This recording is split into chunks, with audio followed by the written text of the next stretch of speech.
What is up, everyone? Brandon Ferst, aka First Report, representing the First Off the Bench Podcast Network. Everyone comes off the bench. We are first. Welcome in to another edition of the original Call to Post here on the network. We break down everything North American thoroughbred horse racing has to offer. And of course, with me, as always, it's my friend and co-host, Raider Jim Martinez. You can find Mr. Martinez at Raider Jim 1090. How you doing tonight, sir? Hey, I'm doing great. The summer is here in San Diego. It is the start of the Del Mar Fair, and I don't have a big smile on my face because of cotton candy and hot dogs and fried chicken and all that.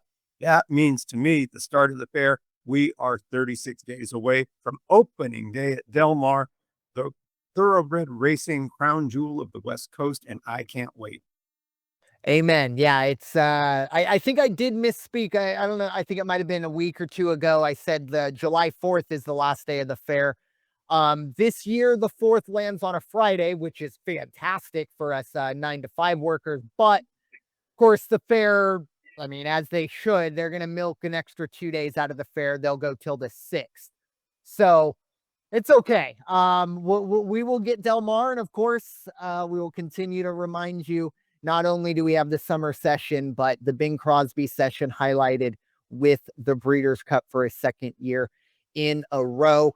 And as we do, of course, get closer and closer, we did kind of turn the page on the first half of the calendar year. All eyes are on the 3-year-olds and essentially seeing if we will crown a triple crown. And, you know, we may have, who knows, in an alternate universe, maybe we did, but here we only saw Sovereignty run into Triple Crown races, but did win both of those Triple Crown races. Journalism finishing second in both of those races, kind of the bookend of the Triple Crown, and of course winning the Preakness. But Raider Jim, your thoughts on the Belmont Stakes and really a kind of wild weekend at Saratoga, excuse me, with the weather. We did talk about a few races that did get pushed to Sunday. And I think we even mentioned, I think we had a stretch where we had 3 races in 4 hours. And luckily, the weather did calm before the Belmont, at least in terms of the rain coming down. The track wasn't great, but we didn't have a downpour during the Belmont. But Raider Jim, your thoughts on a wild weekend at Saratoga? Well, every now and then in my lifetime, somebody comes along or an athlete comes along, and it's not that I have a dislike for the person, but it's just like, oh, they can't be that good. They can't be that good. Case in point, it took me a while before I jumped, before I was on the Sugar Ray Leonard bandwagon. Regardless what he did in the Olympics and everything else, I was like, he can't be that good. And then the more I watched him and, he took on tougher and tougher competition, it's like, wow, you got to tip your cap to that guy because he is something. Sovereignty, same thing. I was like, no way, Sovereignty is that good. Sovereignty can't be that fast. You can't put Sovereignty in a field like this. And the Belmont field, I thought was going to be the downfall of Sovereignty. But my goodness, that stretch run. And when they came around that far turn, and they started the stretch run, I could not believe what I was seeing. It was like a man among boys out there. And Rodriguez, hats off to Mike Smith. He did a good, yeah, even hang on to the show position because Baeza did that thing again where he came out of nowhere. And I don't know what happened to Baeza. I'd have to look at the race again, but for Baeza to hit third again was really kind of interesting. I really thought he was going to have a better chance with the smaller field, but Sovereignty again in journalism, obviously, there they are. That's the 1-2 punch right there in thoroughbred racing for the first half of the year.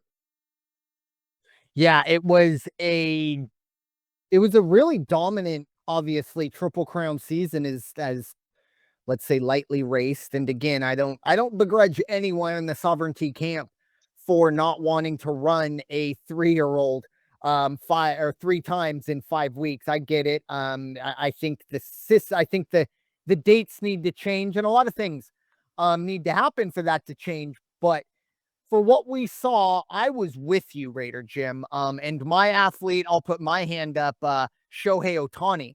I didn't think he would be able to do both things as good as he has. Now, will he get back on the mound? We'll see about that, but that's for another day. But Sovereignty, to me, I kind of wrote off. I talked about Rodriguez, Baeza, and journalism. And I think I even said, look, Sovereignty, I don't know.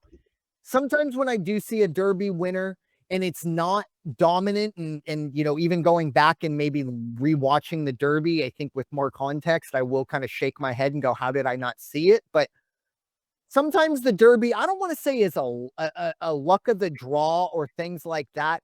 But I've always said, if you run a 60 in the Derby and that's your only 60 on your card, like you can easily explain that away. You're a 3-year-old, it's 20 horses, it's the biggest eyeballs in the area you're probably ever going to have on you as a horse. You can understand that. But Sovereignty felt or got through that in the Derby. And then, as you mentioned, in the Belmont, where you kind of do get the horses that are really there to win, where you do have horses that are saying, no, we're going up to Saratoga and doing things. And even in that weather, very, very impressed with Sovereignty. And I think with what we saw, kind of everywhere else, White Barrio did not run very well. Fierceness did not run very well. I mean, Fierceness did run Right. well, but Raging Torrent was incredible. And I think when you look all the way down that line, I think right now, if you are handicapping the Classic, and of course, I know we're 5 months away, but if you're handicapping the Classic, I think Sovereignty has to be the top of that board. A very, very strong 3-year-old field that I did not expect. Hats off to everyone involved there, and hats off to everyone involved for this weekend. As much as I kind of begrudged the wait and things like that, at the end of the day, my time isn't really their responsibility. The safety of the horses and the jockeys and really everyone there, even though it never really got to like a spectator problem in terms of anything other than the weight. But hats off to everyone there at Saratoga. Obviously, not the ideal situation, but the course or the track held up very, very well, and I think everyone was able to kind of shift again. The 2 or 3 races that shifted to Sunday, again, everything kind of went off for the most part without a hitch. So in the grand scheme of things, might not have cashed some tickets, and maybe had to wait a little longer than maybe we wanted to, but everyone got out relatively well, and we saw some really good races without the elements really coming into effect. But I do want to shout out Frankie Dettori and Raging Torrent, not just because we did talk about him as a undercard, but that's the race that we kind of said, look, we're looking for the third place horse. The first debate was White Barrio or Fierceness. And the second debate was who's coming in third. And Raging Torrent, excuse me, just said no. I'm going to the top of all of that. I'll be the fly in that champagne. And we'll see. If that horse decides that horse is going to be entered in the dirt mile at Del Mar, and Raging Torrent is a West Coast horse. So I do think if everything goes in the right direction, we will see Raging Torrent and Frankie Dettori at Belmont, or excuse me, at the Breeders' Cup in November at Del Mar. But as we do kind of shift our attention to some of the races coming up, look, full disclosure, we are going to drop for the next couple weeks in terms of the type of cards that we're going to see. I tell you what, though, the 28th of June, keep an eye out there as a massive card. I believe that is at Monmouth. But we do have the Travers and a massive card, the Stephen F. Foster, I believe.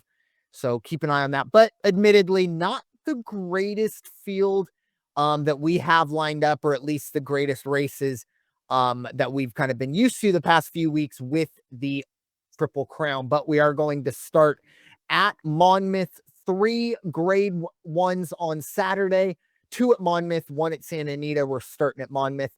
We are going to start race 10. It is the Salvator Mile Stakes. We are going a full mile on the dirt for 3-year-olds and up for a purse of 150,000.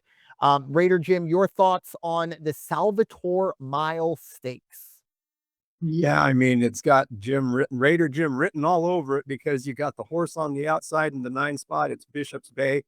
Trainer is Brad Cox. Jockey is Flavian Pratt. The only thing about Bishop's Bay, there's no negative, really. I can't say it. The only thing is, no, Bishop's Bay is the cream of the crop in this race. I would also keep my eyes on very well handicapped, it looks like this field, the 3-horse Tuscan Sky. Look for that horse to come in. Definitely will finish in the money. The one that might fool people,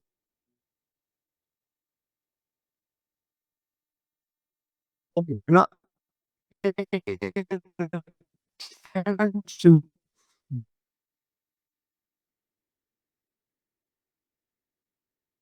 but then you also have to give a look to Service to Air, the 5-horse, and Trademark at 6-1. So there, it's not too bad of a race, except that you got Bishop's Bay. You have to combine your your early morning odd 6-5 with 6-1s and 7-2s. Yeah, the accusers of us copying each other's homework will be out very early today, unfortunately. But yeah, I pretty much saw this the same way. And I mean, when you look at Bishop's Bay, we're not looking through it in any other lens than probably anyone else would. When I did do kind of my notes on these, I didn't have morning lines, so I said I'd be happy to see Bishop's Bay at 2-1. It's 6-5. So this is the best horse in the field by a lot. I mean, you have the jockey trainer combo, you have the distance combo. Everything here is coming up Bishop's Bay. The one thing that I will, just maybe throw up a little bit of a flare, but even then, I don't think it's that big of a deal. But this horse will want to get on the lead, and it is breaking from the outside. Monmouth, where it starts, it's a big track. So you are pretty much almost into that kind of first turn earlier than you would be on other courses at a mile. Again, just if there's any holes to poke in Bishop's Bay, I would assume or I would say that would be it for Bishop's Bay. And then my number two actually here is that 4-horse, Awfully Cool. I really like what this horse did last time out. Obviously, I do know he's an optional claiming this horse, big step up in class here, but it's 6-1. I love the value, and the other horse at 6-1 that I like underneath it all is Surface to Air. And again, a big reason why I gave Awfully Cool a little bit of a edge over Surface to Air is going to be the fact that in that optional claiming, or I'm sorry, back in the Chris Kringle, back all the way last December, Awfully Cool did beat Surface to Air. So a season debut for Surface to Air to keep an eye on. Tuscan Sky is interesting to me because it does seem to me that they felt that maybe they weren't getting as much as they wanted to out of this horse on the dirt, and then they put it into a grade 2 on turf, and it did not perform, period. I at 7-2 myself personally, I would like to see a little bit longer odds before, or at least one more race of this horse before I get into it. One thing I will say, and I don't know if this is just a Monmouth thing, and Raider Jim, maybe you can give some insight, but I've seen multiple times no rider for these horses. Tuscan Sky. We also have anti-gravity in this race, which I don't think will be a factor at Yeah. all. The only reason I'm bringing him up is because he's also listed with no rider. But I mean, again, it's not like this horse is not going to have a jockey, but that's enough for me to kind of raise an eyebrow. I rarely ever see that. But uh, just my thoughts going forward, Raider Jim. I don't know if you have any thoughts on the no rider situation. It's hard to say. I look around the cards at the other tracks, and it's not like, as you already said, we got a lot of grade 3s out there for the most part, a couple of grade 1s here and there. But I think the caliber of the card right now for this track, and guys are still at the Saratoga. it right now. So kind of like the driver pool is a little bit spread out too far, and they just don't have the manpower. Yeah, and as I kinda mentioned, not a massive card at Monmouth, to get people, there. I think there is one other grade 3 that I did not put in just because I didn't wanna have to add that form just for 1-3, grade 3, but, again, as I mentioned, not a huge day or weekend of racing, but might just see a kind of a late fill in there. But moving on to the second grade 3 at Monmouth. This will be race number 11. This is a grade 3 Eatontown Stakes. We are going a mile and 16 on the turf course. We have a purse of 150,000 for 3-year-old fillies and up. I'll get this one started. This was another one that was very interesting because I didn't have morning line odds on it. And the one horse, Maggie Go. My notes here, I said fully flying blind, no speed figures. I don't even have splits, but the jockey trainer combo. Maggie Go is a horse that's an Argentinian horse, not only bred in Argentina, but has only raced in Argentina. And look, just to kind of give you a little bit of a difference in the caliber, or at least in this case, money, but that's how it always breaks down in horse racing. A grade 1 in Argentina, this horse ran in 2 of them. The highest purse that grade 1 offered was $52,000. You will not see a grade 1 less than $200,000 in the States or, North America. So just wanted to give some context there, but this horse is 8-5. So I'm just putting my hand up going, I don't know. Again, I'm very kind of beholden to speed numbers, or at least like somewhat splits. I got nothing here. So just wanted to get that out of the way first. But it is the morning line favorite. So I don't know. It's a little unnerving for me. But, anyways, the horse that I have at the top of my list that I can kind of handicap is the 3-horse Ozara. It's an Irish horse, and we have kind of bringing into what we talked about last week. Of course, Miguel Clement is aboard, or is the trainer here. So I really do think this is splitting hairs with the 2-horse 5 towns. However, I do give the edge to the fact that Ozara is 1 year younger and has more money made. I really do think that 5 towns and Ozara, and who knows, maybe Maggie Go. But again, when I was handicapping the horses that I could, I had 5 towns and Ozara as the top 2. In terms of 5 towns, this is a Great Britain horse, Great Britain bred horse. Um, it is let's see. Yeah, I'm sorry. Excuse me. May. Yeah. So last race was in May. Nothing crazy in terms of a quick turnaround or a long layoff, but wasn't really very good last year to end the year.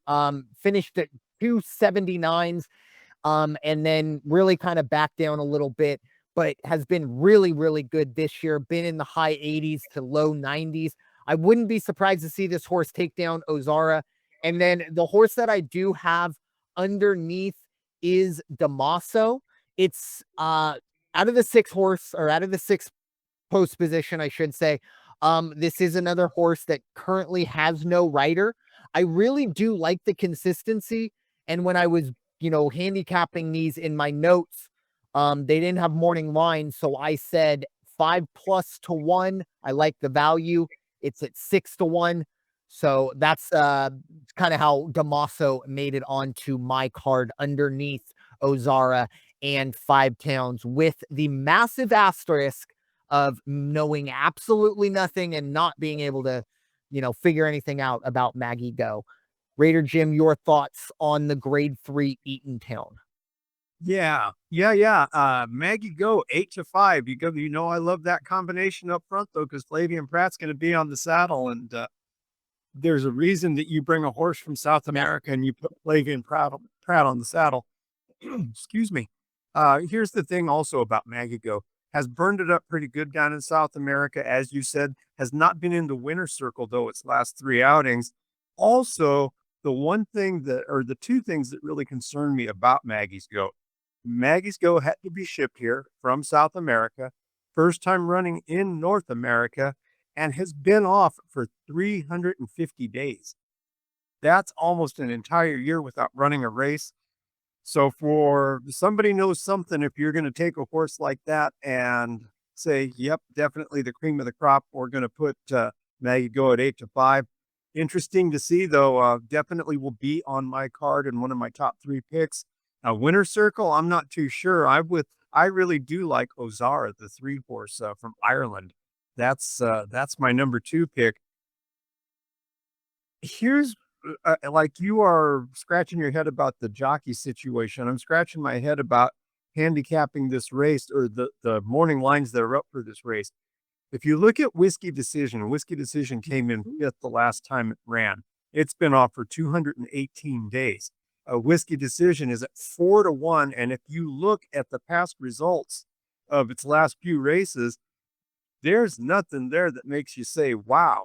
So why in this field it's 4-1? I have no idea. I just can't figure that out. So I do like the one horse, Maggie Go. I do like the three horse Ozara. And like you, I like the two horse 5 Towns. I think it's going to be an international field that takes 1, 2, and 3 in this one. Damaso at 6-1. Definitely like the odds on that horse. And, has made some fair showings, hasn't won a ton of money, but it runs respectable. That's for sure.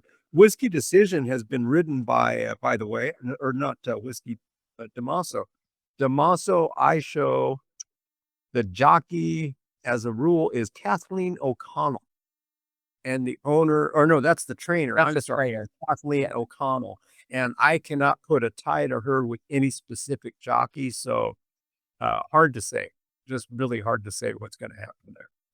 Yeah, and 3 different jockeys in the last 6 races as well. So I mean, again, when it comes to Monmouth, we don't cover Monmouth too much. I think the Monmouth Mile might be coming up in about a month or 2, and maybe it'll sneak on, but Yeah. again, just a little bit of, I don't want to say alien territory, but compared to where we're going next, definitely foreign soil for us to see. But I'll be honest, Santa Anita is also going to give us its own fair share of quirks. If you know about that track and that layout, it's always fun to look at how those races go, like on the little diagram. But yeah, this is a tough one to really handicap, mainly with Maggie Go, at least for me going forward, and especially I do wonder if these odds, because I think it's more so with Whiskey Decision, but Chad Brown trains both of these horses.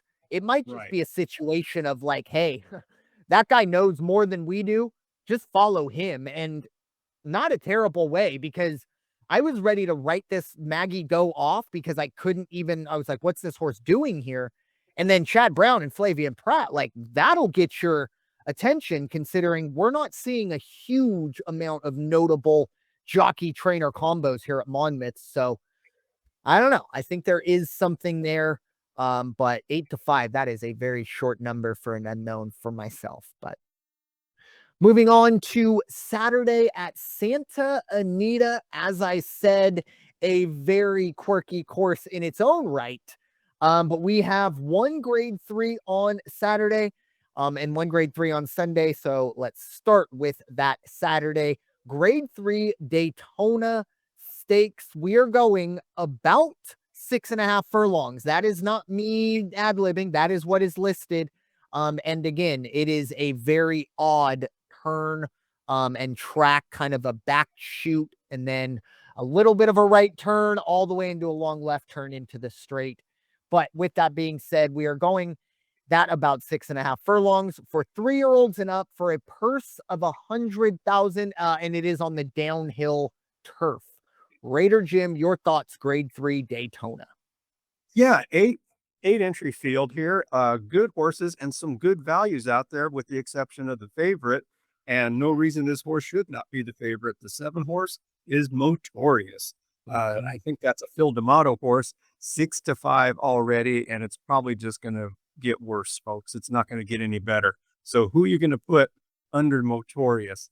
I like the 1 horse, Air Force Red at 8-1. That's some good value. Took a show the last time out, has made some good money this year. Overall, has a pretty good winning percentage. I do, again, number 1, Air Force Red. Also like the 3 horse, Goliad at 7-2, 3.5-1. The Hall of Famer on there, Mike Smith. And you know, he's a local legend here at Del Mar or at Santa Anita on the West Coast. So look for him to make things happen at 7-2.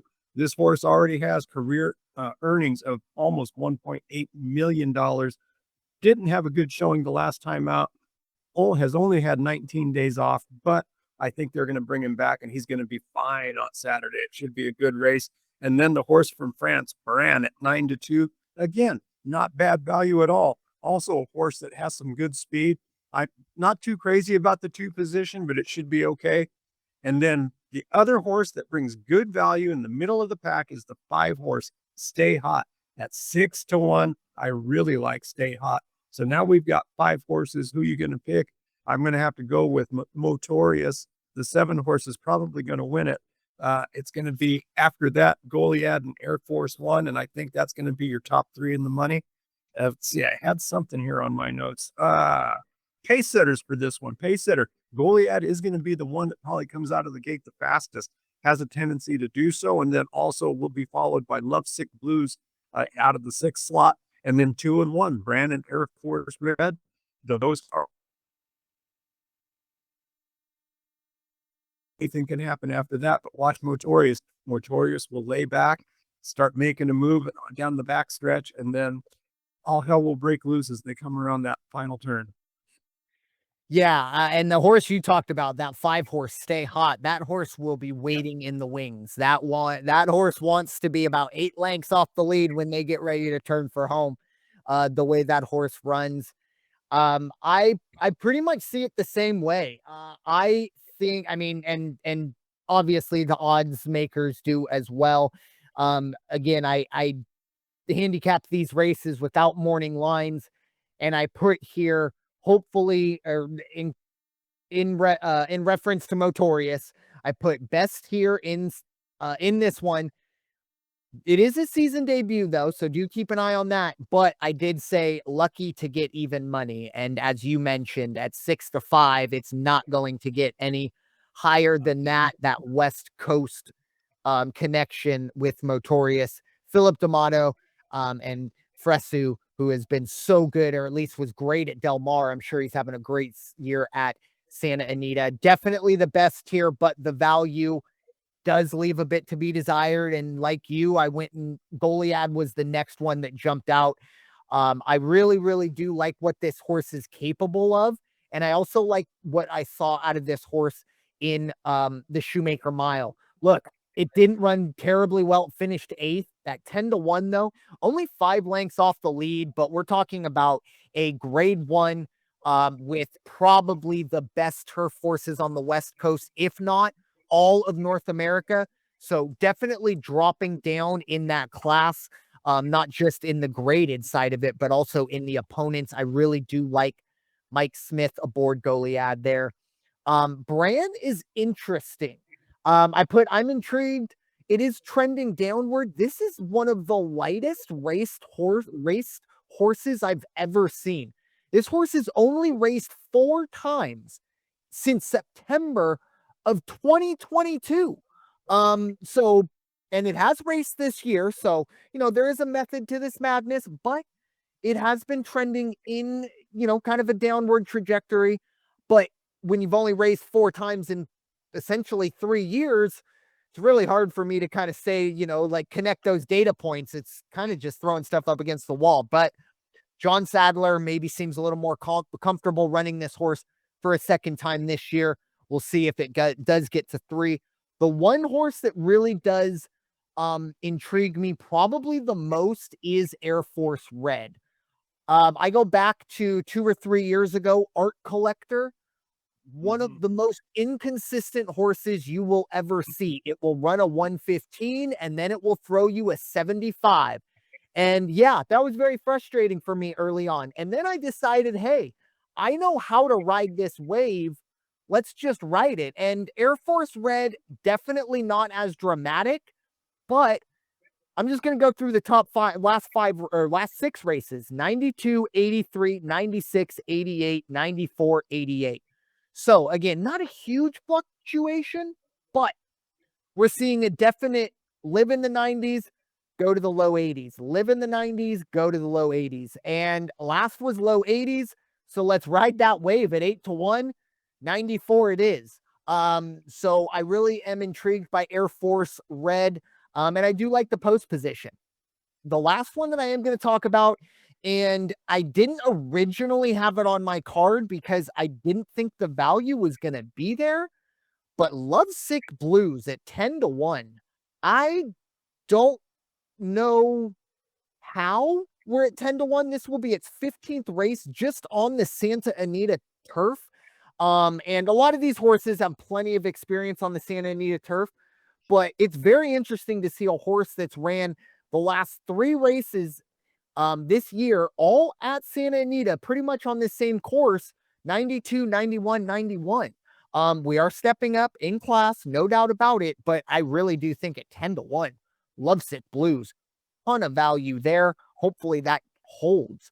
But again, just kind of looking at the morning line, like, oh, I didn't think you were going to make it on my card because I thought you would be near the top, but I like the value of Lovesick Blues in the grade 3 Daytona. Of course, that will be Saturday at Santa Anita. And now switching to Sunday at Santa Anita, I had to kind of throw an extra race in just to fill a little bit of time.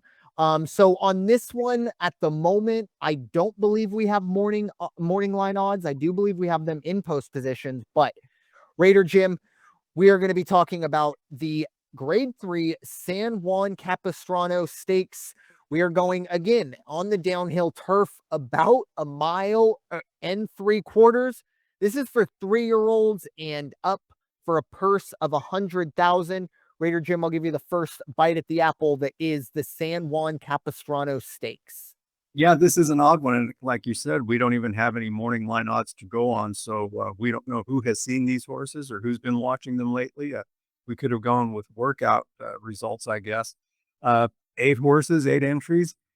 There's a horse running and probably will end up close to the favorite, if I'm not mistaken, and it's the 7 horse out of France. Devin Propo is the way it is said. The S is silent on the end, I found out, and, that's a Phil D'Amato trained horse. Very interesting. The only knock I've heard is that the jockey is a little inconsistent with this horse, and that caused somebody that I was listening to some concern, but it causes me no concern. I'm just going to have an eye on that horse. What the morning line, when they do post them, what is the morning line on the 7 horse? And nice to see this horse is not on my ticket, but I'm just making a note or a mention, shout out. The 8 horse Balladeer. Nice to see that Kenton DeSormo is Mhm. back and back in the saddle, and hopefully he's doing well and healthy, and nice to just see him at the track again. And let's hope he makes it down here to Del Mar and we get to see him ride a few times. But right now we got the 7 horse, Devin Propo. And then I also like the horse that is tentatively listed in the 1 spot, and that is Nitty, the Irish horse. Uh, that horse has some good history on it. Believe it's been winner circle 2 times this year. After that, we've got a horse called Santa Barbarian, I should say. Santa Barbarian, the 5 horse, uh, has good speed, has good record, and watch for Santa Barbarian to challenge for at least in the money, probably will finish in the money. After that, it's kind of like put your hands up. I've heard where that horse, yeah, the 2 horse for Arrogant, ridden by Jaden Van Dyke this time around. Nice to see him back again in Southern California as well. So we've got 7 Devin Propo. We've got 1 Nitty. We've got 5 Santa Barbarian, and then 2 for Arrogant. That's Kentucky bred horse also. And those are, let's see, 1, 2, 3 of those Two of those are 4-year-olds. Santa Barbarian's a 3-year-old, and Divine Propo is a 5-year-old. Mm. Yeah, I see it the same way. Divin Propo is by far, I mean, it has the speed, it has the consistency. It's ran at Santa Anita. I mean, it's ran everywhere. I mean, its last race was at Pimlico, so it likes the West Coast. It's ran at the West Coast, or on the West Coast, I should say. But can go other places as well, and that's always a plus. As you mentioned, Philip D'Amato on the West Coast, I would say outside of Bob Baffert is probably the most successful trainer out here, and probably is more successful just because, you know, he has a little bit more entries, but that's another conversation. So I do really like Divin Propo. Just be a kind of a question of what number comes out again, because as you mentioned, haven't really seen that. Haven't seen the morning lines. I really do, as my number 2 horse here, the Irish horse, Maltese Falcon. I really like the trajectory of this horse. And just look, we're going a mile and 3/4 on the turf, and on the downhill turf, I should say. So Maltese Falcon wants to stalk. There's a lot of early speed in this race.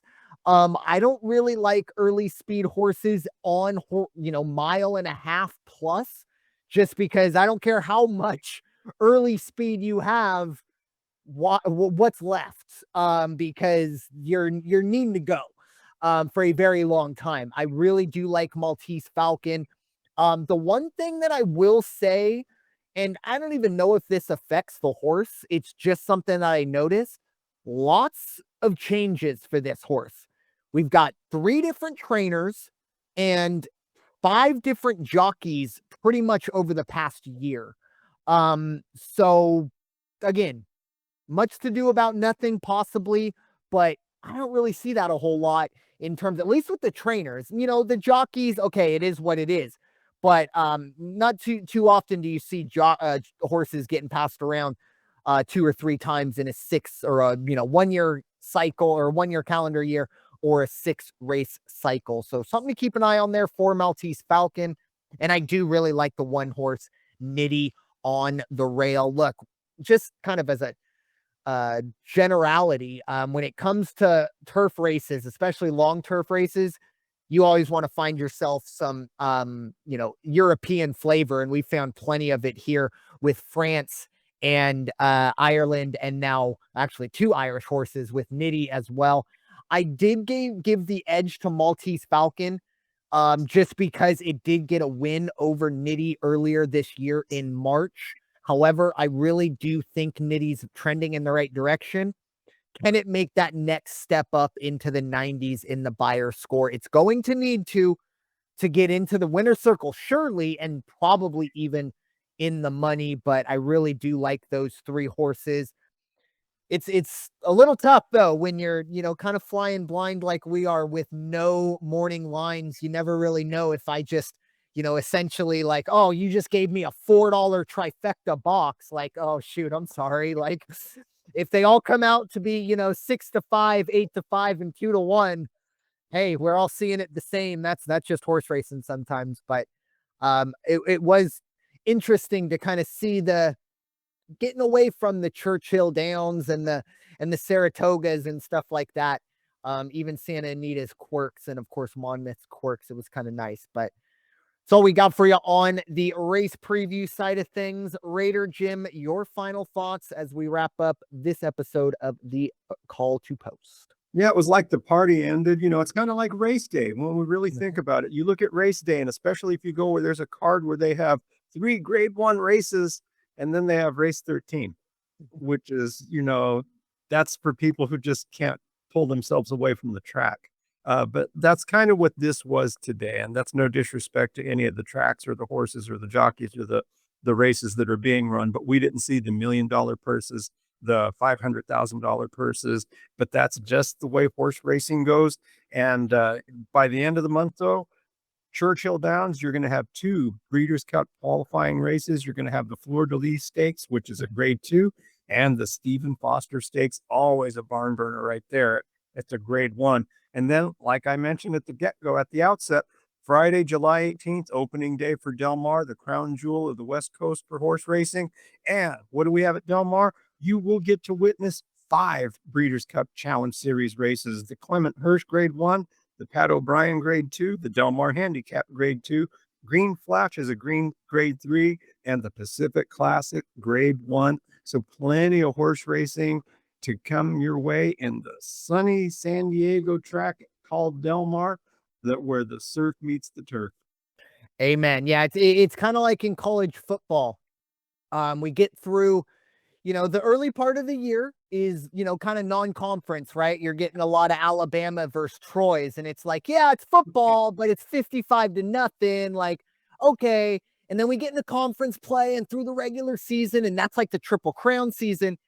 And then we get into bowl season, and we know what bowl season's turned into. And with all due respect to all the, athletes playing in the, Chimichanga Bowl and things like that, congratulations, enjoy your, your goodie bag. But it's a little bit like, okay, we're just going to take a little bit of a deep breath. And then, of course, we, finish with the New Year's Day and all that stuff. And now with the playoff. But yeah, this is kind of a little bit where we all kind of take a deep breath. The heavy hitters take their moment to kind of plan where they're going next, because as I kind of, continue to harp on, the early part of the season, all focus on the 3-year-olds. Now it's finding out and starting to build the 2 days and the whatever, I think it's 11 or 12 Breeders' Cup races. And as crazy as it sounds, I really do believe in November we're going to look back on weeks like this and be like, you know what, we might not have been breaking down, fierceness versus sovereignty versus Torpedo Anna, but we also had an entire summer of racing ahead of us. And sometimes it is the old cliche. Sometimes the journey is just as rewarding as the destination. So enjoy getting to the Breeders' Cup, because as we always mention, you look and see 12 races over 2 days and you go, oh my gosh, this is incredible. You blink and the bell's ringing on the classic going, oh, what just happened? So Right. enjoy it. Even if it's not the greatest matchups ever, I really do think we're going to see some fantastic races this weekend and in the coming weeks as we build up to, as you mentioned, Churchill and some of these bigger Breeders' Cup things. But the one thing I did just want to mention, this did happen. We are recording this morning, or we are recording on the 12th of June. Unfortunately, I think it was out of England or India. I do apologize, but there was a plane that went down, a commuter plane that did go down. Over 260 fatalities or deaths, unfortunately. However, as terrible as that is, an absolute miracle that one individual did survive. I don't know how, but just wanted to give our thoughts and condolences to everyone affected there. Really, really horrifying stuff for everyone involved. But I do want to just at least highlight the absolute miracle that we did, that, one soul was saved. And hopefully, as far as I haven't heard any critical condition. He was giving quotes, so it sounds like he's out of the woods, at least in terms of, immediate danger. I'm sure a long, haunting process going forward, but just want to make light of that going forward. But with that being said, thank you all so much for listening to this episode of the original Call to Post here on the First Off the Bench Podcast Network. Everyone comes off the bench. We are first. It is time for you all to go wash your hands and stop hating everybody. We'll talk to you all very soon. Take care.